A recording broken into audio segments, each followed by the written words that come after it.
Auguste ne sait plus grand-chose du monde. Il est debout devant sa fenêtre. Il regarde dehors un nuage arriver sur lui. Il se prend les pieds dans les branches. Il chute. Il est si jeune pour mourir. Si vieux. Ce qui l'intéresse vraiment, ce sont les feuilles. Il a depuis peu une passion immodérée pour les feuilles. De préférence celles qui tombent. Ses doigts, comme des ventouses, se collent aux vitres en essayant de les attraper. Il lui arrive même de leur parler.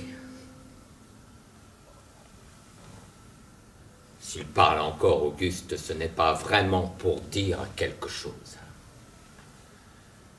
Il connaît trop l'enchère d'une parole. S'il parle encore,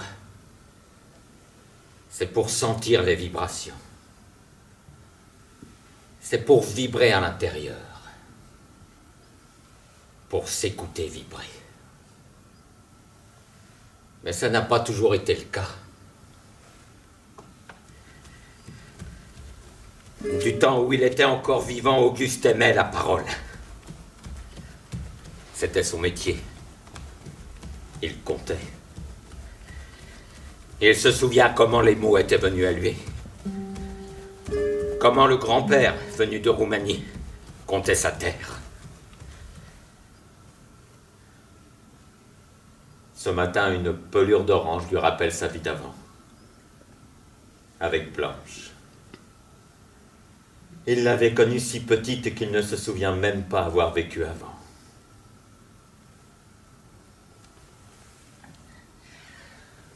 Celle-ci va peut-être toquer au carreau. Plus d'une fois, Auguste a tenté de faire le tour du marronnier avec ses bras. Jamais il n'y est parvenu, même grand. Alors qu'ici, les 2 mains suffiraient. Les arbres sont si jeunes ici. Heureusement, il y a les feuilles. Celle-ci va peut-être toquer au carreau.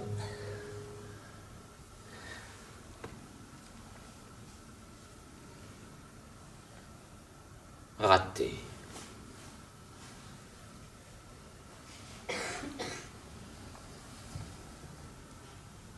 Que font les fourmis?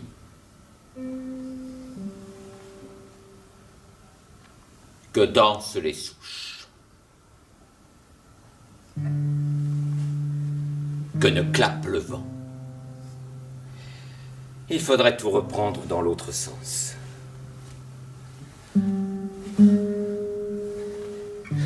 Le vent souffle au carreau. Auguste perd quelques mots. Si peu de choses, en somme. Si peu de choses qui vaillent la peine, se dit-il. Et puis la flemme de les ramasser. Il ouvre la fenêtre, n'a même pas besoin de souffler dessus. Le vent s'en charge. Ses mots s'envolent.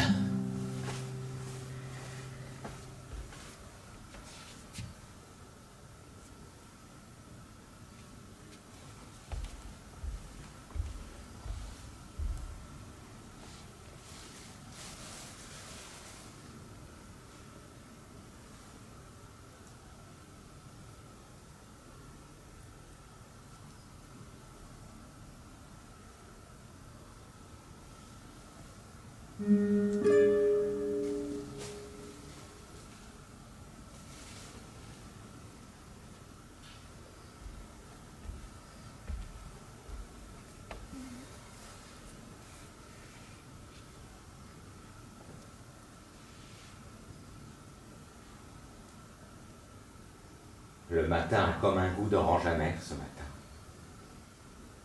Le goût du passé. Blanche le regarde et il l'imagine. Ses yeux caillent le lait du petit matin clair. Ses yeux couleur noisette. Auguste les revoit dans sa tête. Ils s'étaient juré de ne jamais se séparer.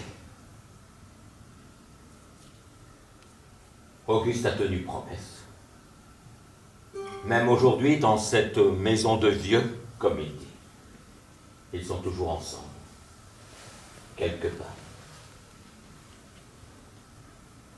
Blanche habite la maison juste à côté de chez lui, là où les poutres sentent l'automne dès que les premières feuilles touchent le mus. Le père Yves allume sa pipe. L'air sent bon le tabac roux comme les feuilles qu'il aime tant aujourd'hui. Il revoit la grange intacte dans son imagination. Elle n'a pas brûlé, ne s'est pas effondrée, pas tant que sa mémoire sera debout. Blanche tremble comme une feuille. Auguste tremble aussi. Il revoit la grange intacte de leur premier baiser. Quand il n'arrive pas à dormir, Auguste fait le mur. Il balance de la terre contre les volets de Blanche jusqu'à ce qu'elle ouvre. Il escalade alors le petit muret qui sépare leur maison et grimpe jusqu'à la chambre de Blanche. Aujourd'hui, quand le sommeil manque, Auguste regarde par la fenêtre. Parfois, il fait des brasses en plein ciel. Si peu de choses en somme. Si peu de choses qui vaillent la peine, se dit-il.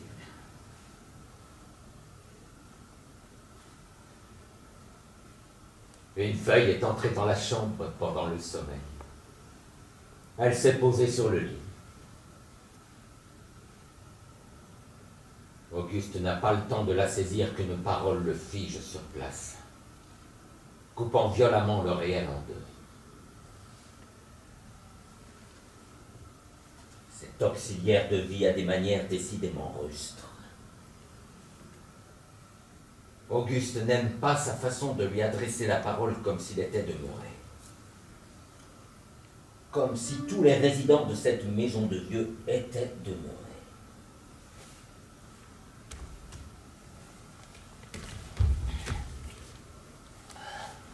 Aujourd'hui, je fais soleil, pense Auguste. Comme à son habitude, l'auxiliaire de vie tire brutalement les rideaux, puis les draps recouvrant le corps frêle d'Auguste.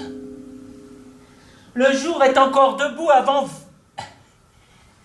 Elle n'a pas le temps de terminer sa phrase. Auguste a rempli ses draps de pisse.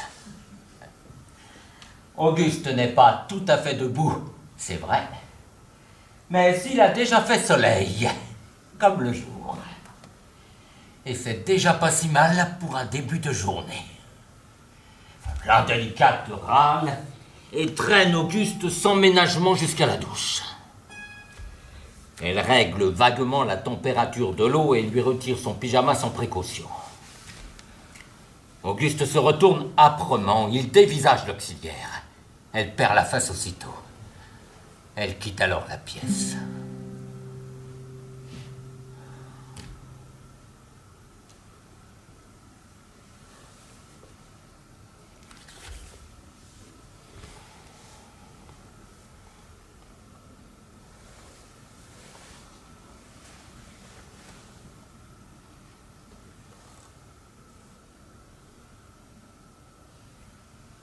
L'école est au centre du village. Tous les matins, Auguste et Blanche font le chemin ensemble. Parfois, quand personne ne les voit, ils se prennent la main, mais ne disent rien. Tout silence mérite un appel d'air. À soulever les jupes du réel pour y comprendre un quelconque mécanisme.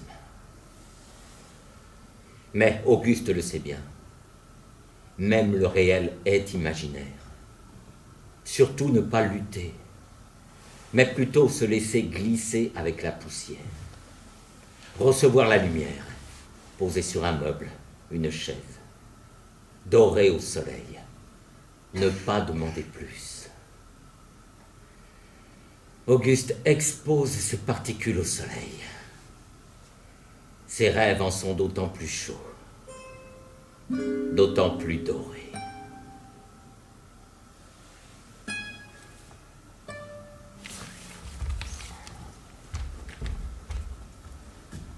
Auguste a de la visite. Ces deux enfants sont venus le voir, ensemble. Auguste est si fier d'eux. Ils ne passent pas souvent, ils habitent loin. Mais Auguste est en réalité heureux qu'ils ne passent pas beaucoup de temps avec lui, car il sait que tout ça est si court. Sa fille allume un bâtonnet d'encens. Son fils, professeur de lettres, raconte avec passion ses dernières trouvailles pédagogiques.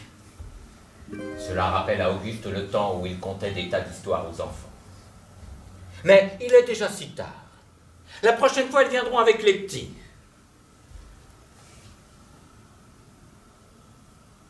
Lorsqu'il quitte la chambre, Auguste regarde le maigre nuage parfumé se coincer un doigt dans la porte, qui se referme à pas feutrés derrière.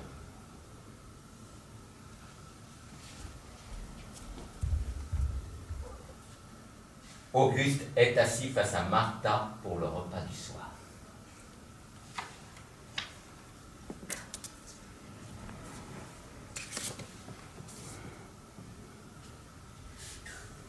Martha a quelque chose de plus que les autres. Sa façon de manger répugne tous les locataires, mais pas Auguste. Martha a une capacité à l'émerveillement qui a depuis longtemps fui à peu près tout ce qui remue ici, plantes vertes comprises. Même les papiers peints ne s'étonnent plus de rien.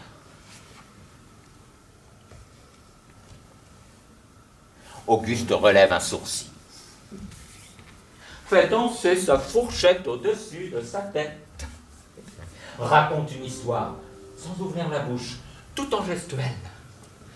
Martha sourit. Elle rigole même, ça lui fait du bien.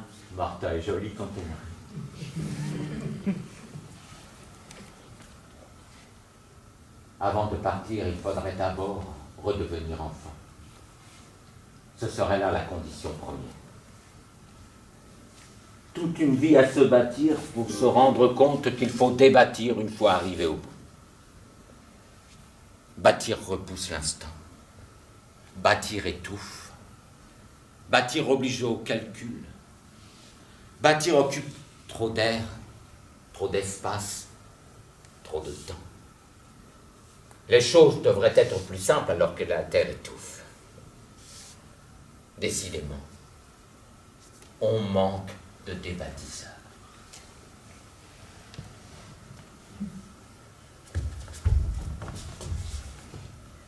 Auguste est vivement rappelé à l'ordre.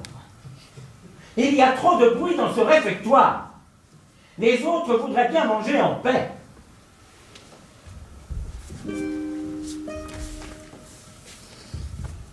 Martha rit de plus belle. Auguste se redresse, danse au milieu de la pièce, renverse tous les verres, tire sur une nappe, s'enroule à l'intérieur, monte sur une table, imite la cuisinière qui essaie vainement de le faire descendre en enjambant les morceaux de vaisselle qui gisent à ses pieds, ce qui provoque l'hilarité générale. Auguste n'est vraiment pas sérieux. Il n'a pourtant plus 17 ans. Non. Auguste n'est vraiment pas sérieux. Est-ce que le monde est sérieux, lui?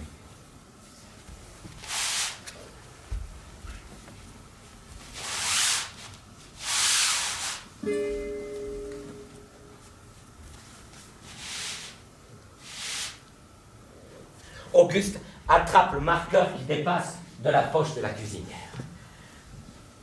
Que fait-elle avec un marqueur d'abord? Autant qu'il serve à quelque chose d'utile, pense Auguste. Aussitôt pensé, aussitôt fait. Il inscrit ce slogan en gros sur le mur.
Aujourd'hui,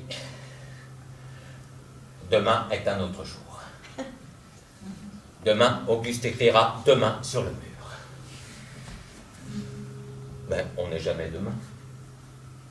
On ne vit jamais demain au présent pour pouvoir l'écrire. Demain n'est pas écrit.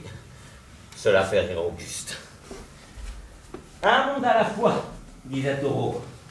Un monde à la fois. Il faut rester concentré. La vie est immédiate. Elle est sans appel. Elle est aujourd'hui.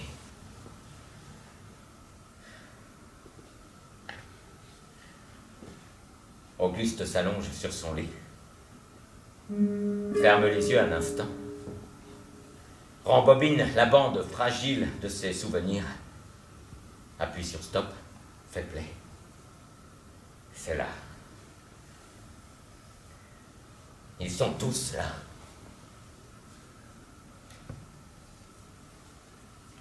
Il y a le grand Jacques, debout devant son pupitre, l'air toujours aussi sage et un peu ahuri.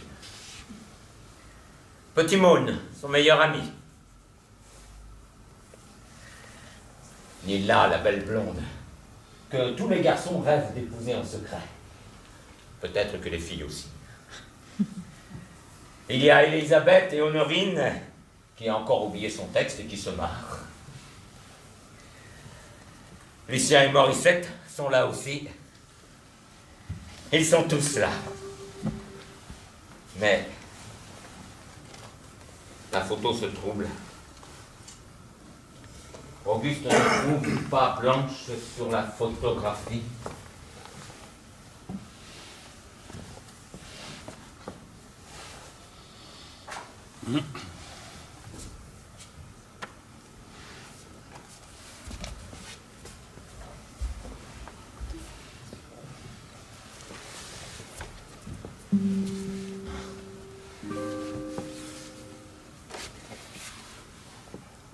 La nuit était transparente.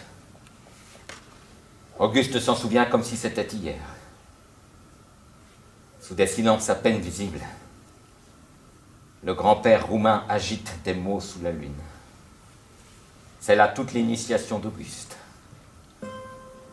L'art, c'est ce qui se passe quand tu ne fais rien, disait le vieux roumain. Là, c'est ce qui se passe après, quand tu agis. Tout cela ne tient pas debout, répétait le petit Maune sans arrêt.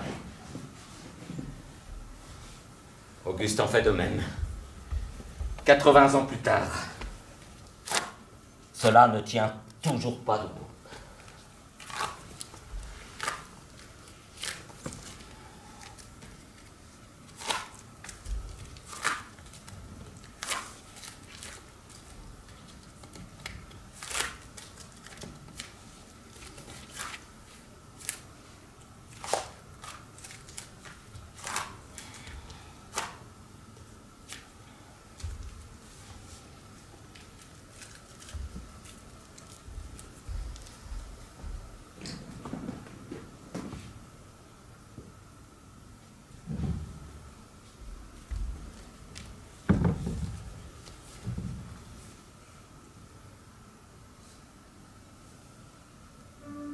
Auguste observe attentivement Eugène et ses camarades qui élaborent un plan d'évasion.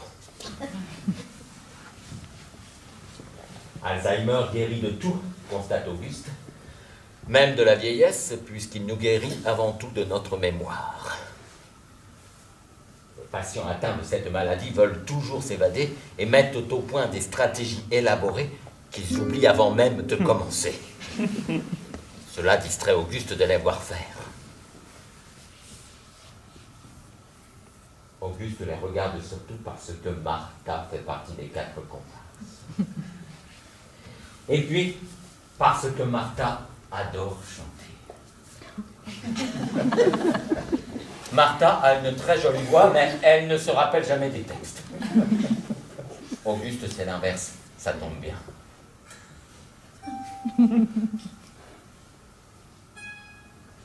Cette fois encore, le plan échoue. La porte d'entrée est gardée par un code à 4 chiffres. Le plan est simple. Chacun observe quelqu'un sortir et retient un chiffre de la combinaison. Mais les grandes manœuvres ne sont pas pour ce soir encore, car il y en a toujours un pour oublier le chiffre de la clé des champs. Le plus triste, c'est que le code ne se compose que d'un chiffre. Le 0, répété 4 fois, plus le A. 0, 0, 0, 0, A.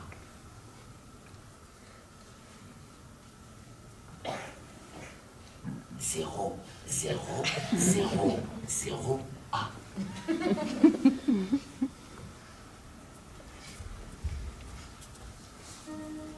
Zéro, 0, 0, 0, A.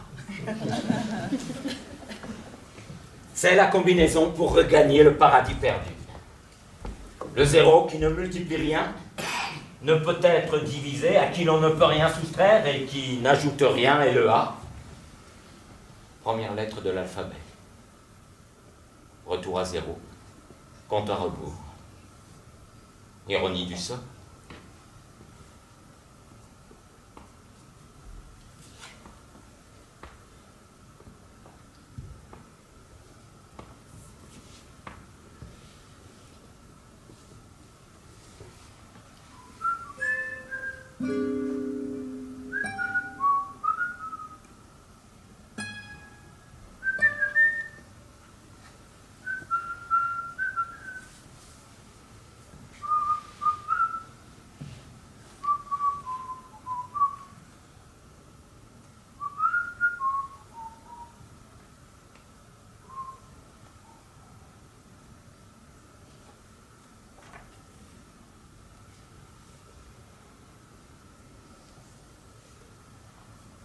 On dirait qu'une brume a envahi la pièce tout à coup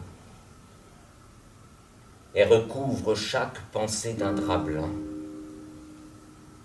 comme pour dissimuler au mobilier d'une maison inhabitée le départ des propriétaires.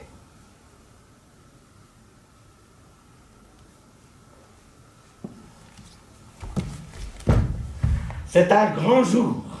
C'est même plus que ça. C'est un jour énorme comme on en fait peu. Auguste a un vélo. Tout le village s'est rassemblé dans la cour familiale. Auguste a un vélo. C'est un vélo de course noir et bleu. Un vélo fait pour la vitesse. Auguste est si ému qu'il ne fait que pleurer. Il pense au père, à la mère, au sacrifice. Il pense, où ce vélo va-t-il bien pouvoir me mener ? Sa robe est un violoncelle gonflé par le vent. Une pluie de notes à peine perceptible dans le doux froissement des molécules d'air, mais qui trouble l'organisation du monde, l'ordre des étoiles. Auguste se souvient. Il se souvient du vent sur sa figure, de la peau de blanche contre la sienne, de sa nuque vertigineuse et de l'enivrement des roues tournoyant sur le chemin. Pour lui, plus rien ne compte en cet instant. Son regard se pose sur Blanche, sur les chemins, les vallons alentours. Particules à pâlir, les nuages se prennent dans les ronces. Même le geste pour les déloger s'évapore.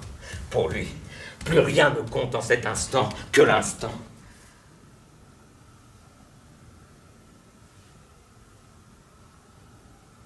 Est-ce que quand quelque chose a existé, cette chose existe pour toujours? Les choses cessent-elles d'exister quand on ne les voit plus? Sommes-nous si certains de savoir ce que sont les choses après tout? Tourbillon de roues, frisement de frein, éboulis de virages à l'emporte-pièce. Auguste voudrait que jamais ce moment ne cesse. Il se rappelle la course folle dans les champs couverts de papillons, l'heure de silhouette bancale sur le vélo de course, les chaos, la roue voilée au final, les rires.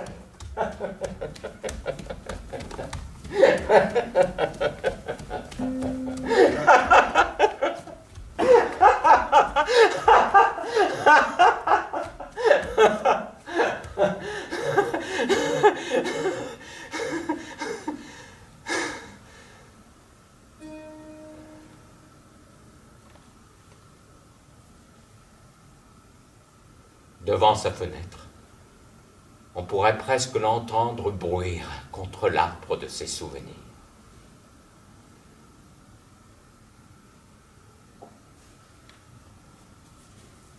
Mise en veille automatique, la porte s'ouvre soudain. Auguste se remet en route.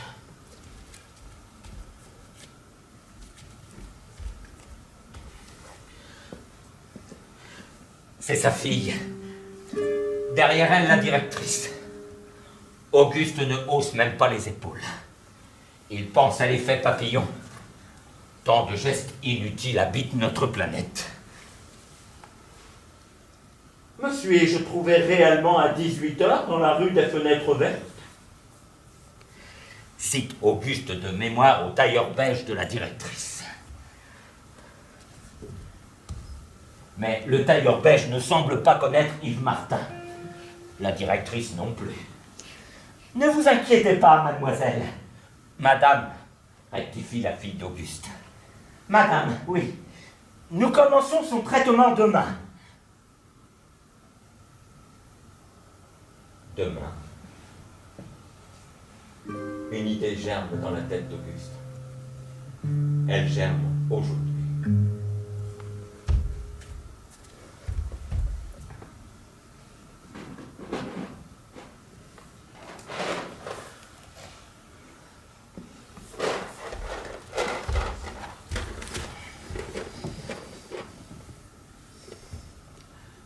Auguste a dérobé tous les dentiers pendant la nuit pour en faire une sculpture monumentale qui trône devant l'entrée.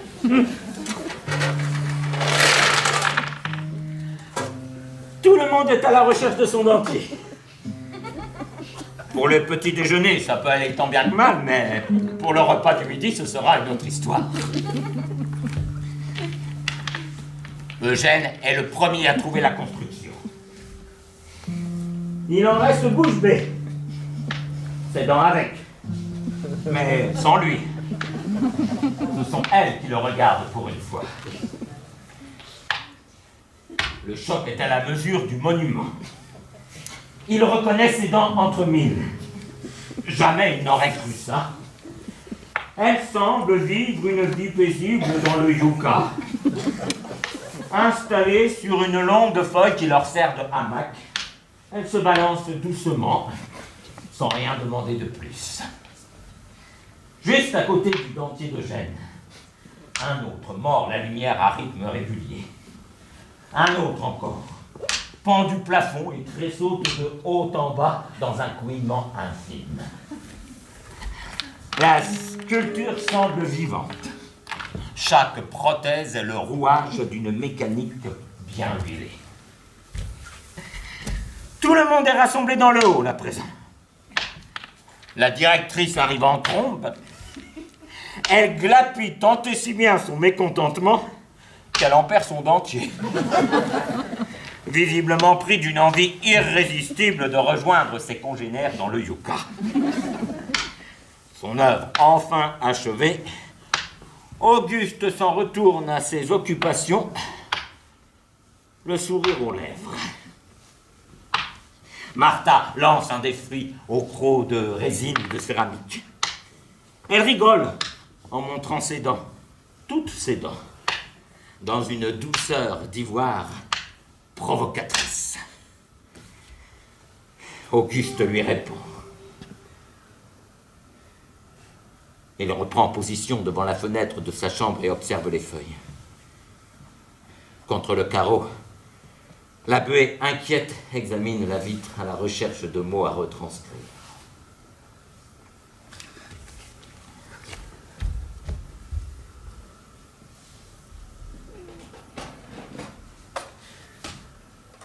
Auguste écoute la radio pour la première fois depuis et des pluies.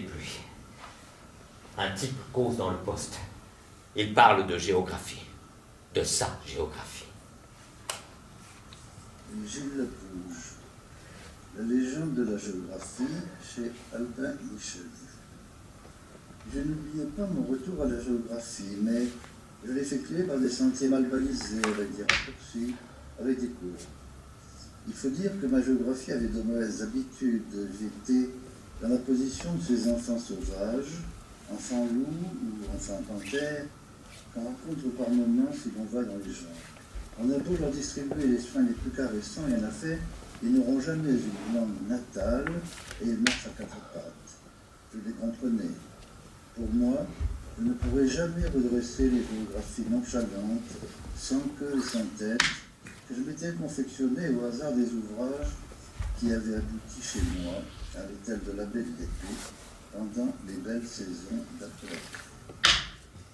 Ma naissante cosmographie ressemblait à la mémoire d'un autodidacte. Elle était pleine de flou et de gouffres.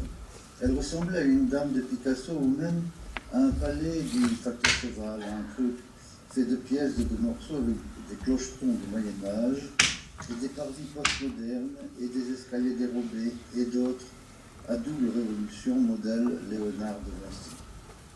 Il y avait des gravats, des vernis et des verreries. Elle était faite, ma géographie, pour une part du souvenir des thèses incompréhensibles dont je m'étais meublé pendant mes études, et pour une autre part, bien plus large, des trésors trouvés dans les livres d'Armand Chatrian et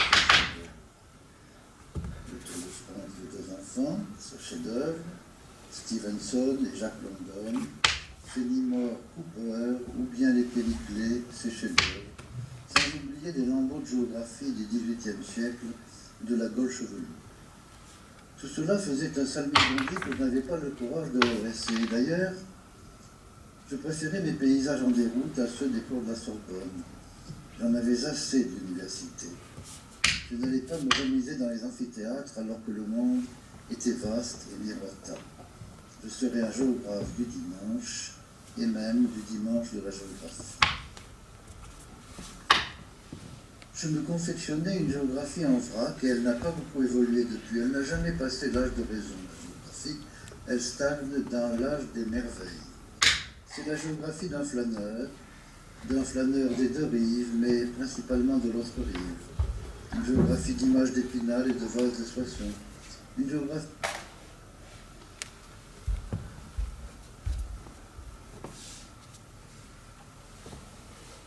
Échec et mat. C'est le jour du cochon. Personnage ô combien central et respecté du village, plus encore que le maire lui-même. On l'appelle d'ailleurs affectueusement le ministre, pour signifier son importance dans le monde des hommes.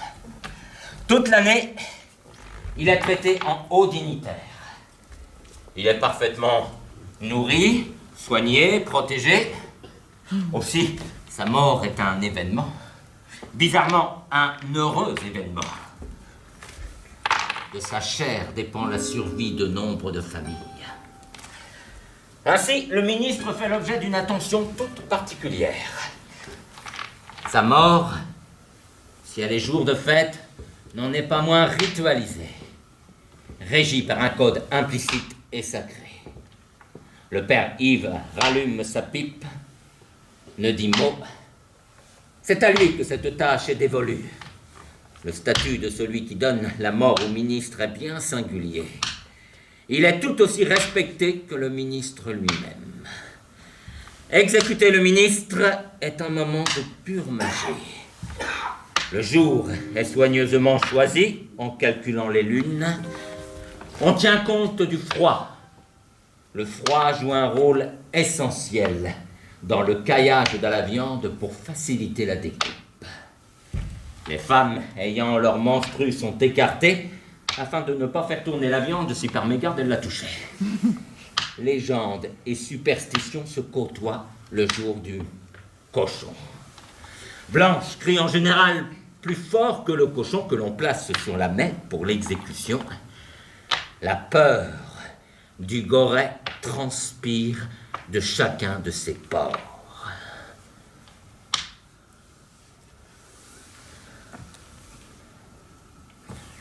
La joie revient avec les tâches collectives. Le partage des chants, les histoires du grand-père, le bonheur des préparations culinaires qui feront bombance dans les moments difficiles.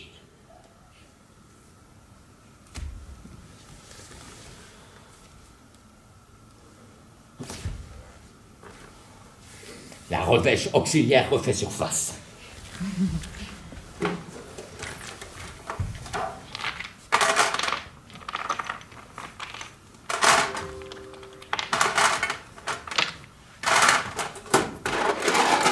Instantanément, Auguste l'efface de sa mémoire.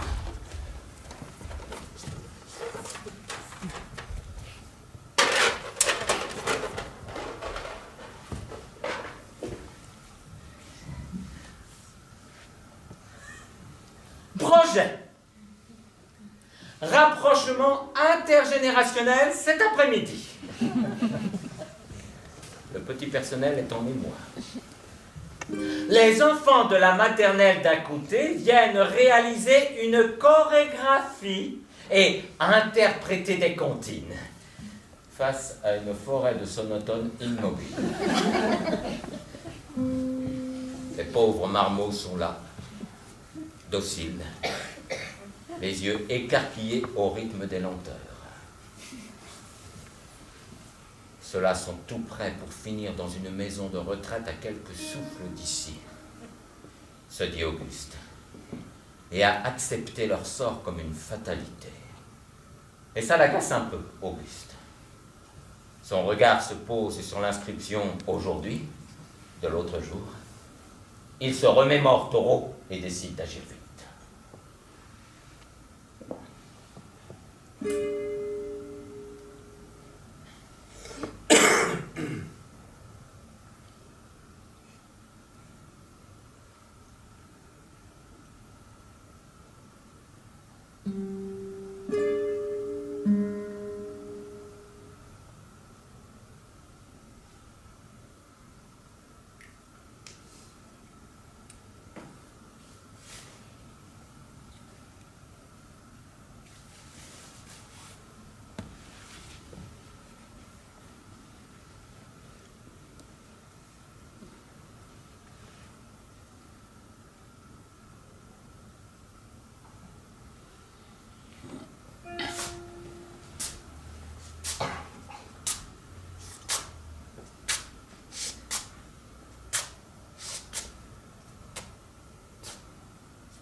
Les enfants se mettent à rire.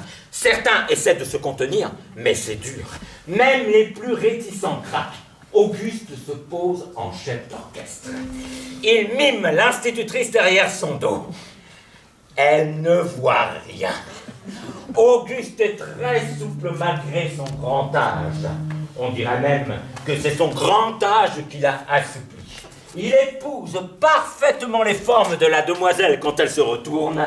Le rire des vieux se mêle aux plus jeunes. Quand la maîtresse se rencontre. Oh! Auguste joue le jeu du miroir. Oh! Ce qui fait redoubler les rires. La demoiselle se crispe, regarde autour, cherche quelqu'un pour l'aider à se débarrasser de ce pot de colle. Mais Auguste est tenace, elle est sur le point d'éclater. Quand Auguste se dégonfle comme un ballon de baudruche, il perd tout son air et se retrouve par terre.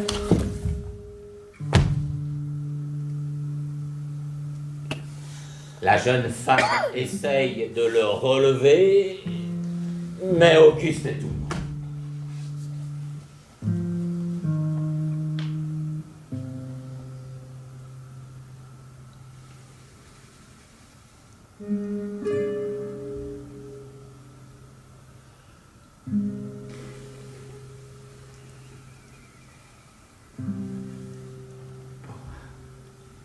Enfin, il se regonfle. D'abord une main,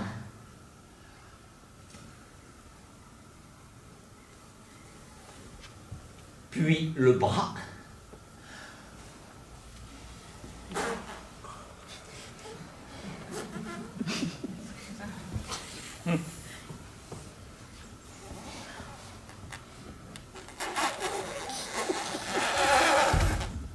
etc.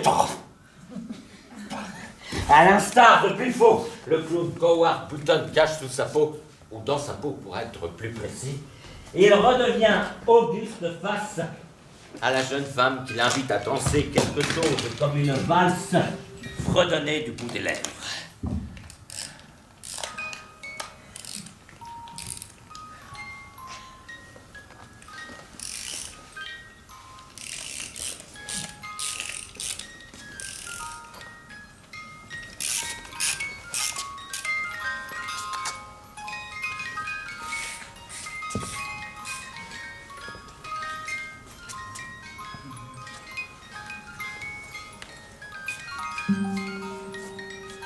Heureusement, Martha reconnaît l'air et chante par-dessus Auguste.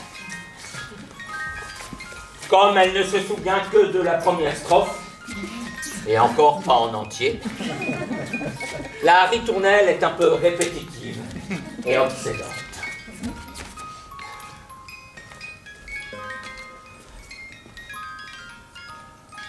L'institutrice décide de renouveler l'expérience car elle pense que cela anime les enfants et réanime les résidents.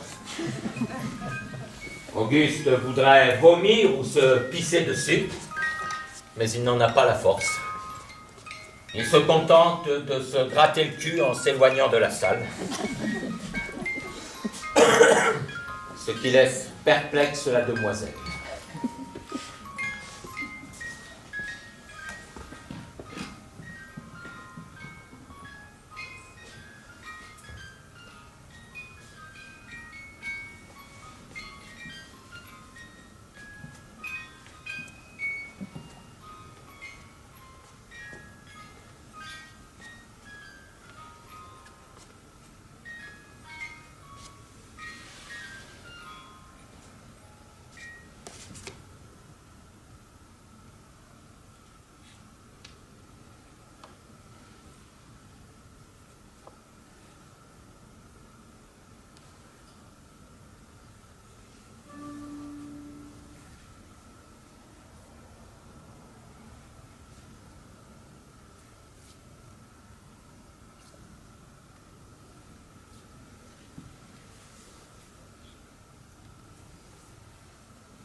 Le temps semble s'être arrêté en cet endroit,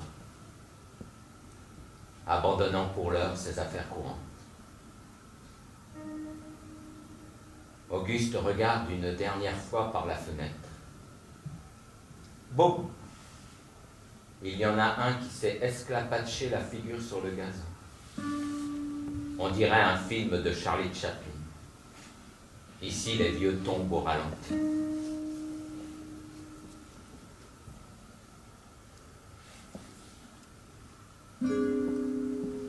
Il en voit un qui avance juste un pied de plus et se retrouve ailleurs, dans lui-même, d'un pas.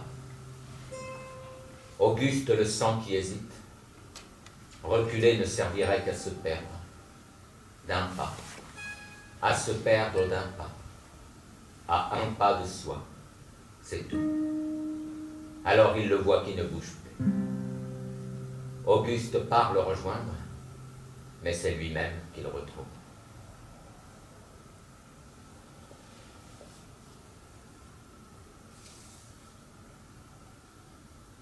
Blanche est partie comme elle est venue, de sa voix menue.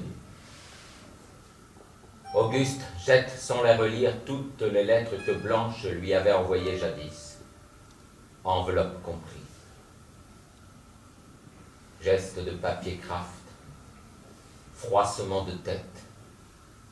Du fond de la corbeille, le bruit a fait vibrer tout le silence de l'osier.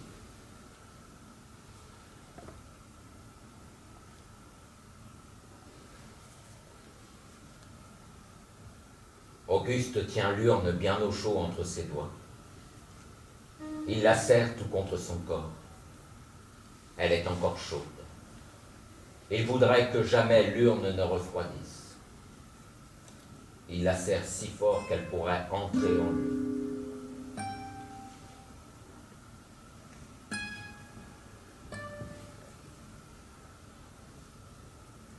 Une feuille s'est posée sur l'urne en sortant. Ses enfants et petits-enfants l'entourent, mais Auguste est déjà seul.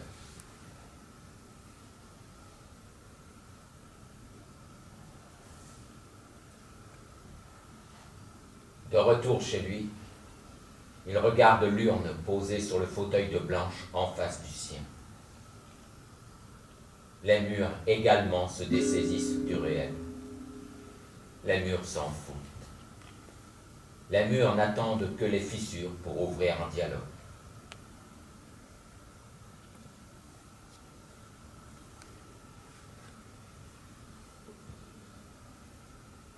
Main de cendre, coulure express, même le frigo fuit ses résistances.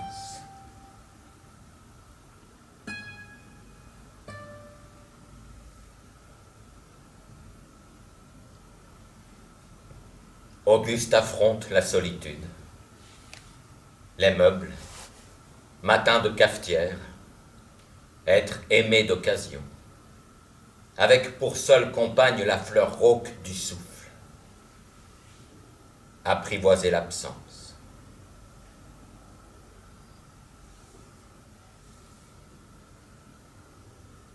Apprivoise-t-on l'absence?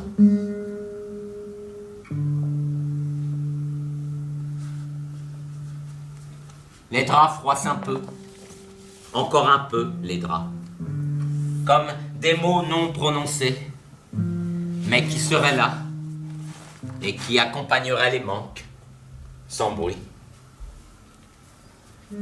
Auguste se réveille dans la nuit, tête déracinée des carences. Il entend la musique de ses pas s'éloigner de lui, tout bas.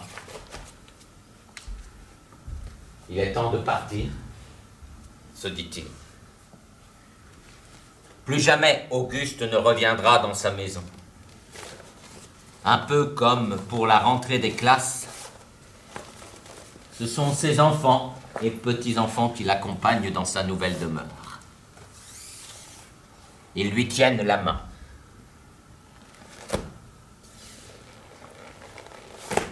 Auguste espère seulement recouvrer quelque chose comme le doute.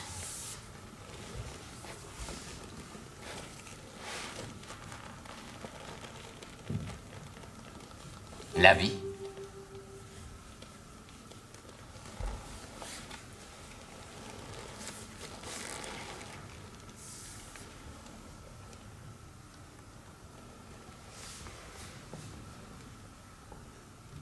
Auguste danse. Il danse par-delà les mots. Il danse par-delà le vent. Il danse la neige. Il danse sa tombe. Il plane les bras en croix.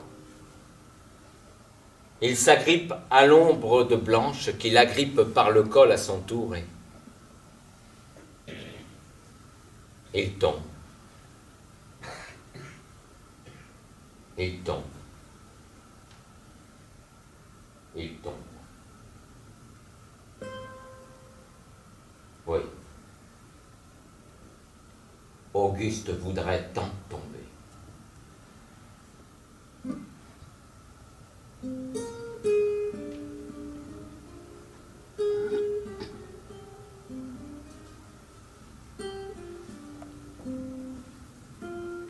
Auguste ne sait plus grand-chose du monde. Il est debout devant sa fenêtre. Il regarde dehors un nuage arriver sur lui. Il se prend les pieds dans les bouches. Il chute. Il est si jeune.